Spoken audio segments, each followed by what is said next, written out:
بسم اللہ الرحمن الرحیم۔ السلام علیکم ناظرین۔ سفر نامہ لبیک از ممتاز مفتی قسط نمبر 38 کے ساتھ رابعہ عرفان حاضری خدمت ہے۔ خوشبو۔ میں نے سوچا اگر صاف بات کروں تو قدرت پہلو بچا جائیں گے، لہٰذا کیوں نہ برسبیل تذکرہ بات کروں۔ میں نے کہا مجھے تو رات بھر نیند نہیں آئی۔ کیوں؟ وہ بولے۔ مرد قدیم آنکھوں کے سامنے کھڑے رہے۔ اچھا؟ وہ بولے۔ آپ کو ان کا خیال نہیں آیا کیا؟ آیا تھا۔ وہ بولے۔ کیسے آیا؟ میں نے انہیں چھیڑا۔ عجیب بات ہے، وہ بزرگ نہیں دکھتے تھے، پھر کیا تھے وہ؟ اچھے لوگ تھے، قدرت نے جواب دیا۔ کتنے اچھے تھے بھلا؟ اس پر قدرت چھلک گئے، بولے انہیں رخصت ہوئے 25 گھنٹے ہو چکے ہیں، لیکن ان کی خوشبو ابھی تک جوں کی توں باقی ہے۔ اس کے 1 سال بعد جب ہم اسلام آباد میں بیٹھے تھے، قدرت، عفت، محترمہ عطیہ اور میں، تو مجھے قدرت کا یہی جملہ یاد آ گیا۔ میں نے عطیہ صاحبہ سے کہا، مسجد نبوی صلی اللہ علیہ وآلہ وسلم میں ہمیں ایک ایسے بزرگ سے ملنے کی سعادت حاصل ہوئی جس کی خوشبو قدرت کے لیے کئی ایک دن قائم رہی۔ سچ؟ عطیہ نے شدت اشتیاق سے پوچھا۔ میں نے کہا چاہے پوچھ لیجئے ان سے۔ عطیہ نے قدرت کی طرف دیکھا۔ قدرت نے کچھ کہے بغیر اثبات میں سر ہلا دیا۔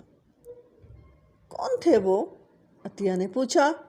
قدرت نے کچھ منہ سے کہے بغیر ہاتھ ہلا کر اللہ جانے کا اشارہ کیا۔ مراقبہ۔ یہی تو میں آپ سے پوچھنے کے لیے بے قرار تھا۔ میں نے عطیہ سے کہا، اب آپ جو یہاں تشریف لائی ہیں تو ذرا پوچھ کر بتائیے تو صحیح کہ وہ کون بزرگ تھے۔ عطیہ نے قدرت کی طرف دیکھا۔ وہ چپ چاپ بیٹھے، یہ بھانپ کر کہ قدرت کو کوئی اعتراض نہیں۔ عطیہ باادب بیٹھ گئیں، سر جھکا لیا اور مراقبے میں چلی گئیں۔ کچھ دیر کے بعد عطیہ نے سر اٹھایا۔ ان کا چہرہ خوشی سے کھلا ہوا تھا، آنکھوں میں انبساط کی بھیڑ تھی۔ بولیں، وہ بزرگ جو مسجد نبوی صلی اللہ علیہ وآلہ وسلم میں آپ کے پاس تشریف فرما تھے، شہدائے بدر میں سے تھے۔ آپ بڑے خوش نصیب ہیں۔ قدرت نے سر جھکا لیا۔ پتہ نہیں مجھے اس وقت کیا ہوا، میں نے بے سوچے سمجھے کہا، میں تو سمجھا تھا شاید وہ شہدائے بدر سے بھی پرے تھے۔ میری بات سن کر قدرت پر شدید گھبراہٹ طاری ہو گئی، رنگ زرد ہو گیا، چہرہ یوں ٹوٹ گیا جیسے ٹھوکر لگنے پر شیشے کا گلاس چور چور ہو جاتا ہے۔ یہ آپ کیا کہہ رہے ہیں؟ انہوں نے التجا بھری آواز میں کہا۔ ان سے بڑے تو خود حضور اعلیٰ صلی اللہ علیہ وآلہ وسلم ہیں۔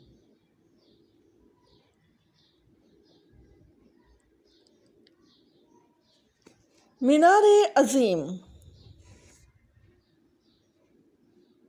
چنبے دی بوٹی۔ اس روز سارا دن میرا وجود مرد قدیم سے یوں بھرا رہا جیسے انار دانوں سے بھرا ہوتا ہے۔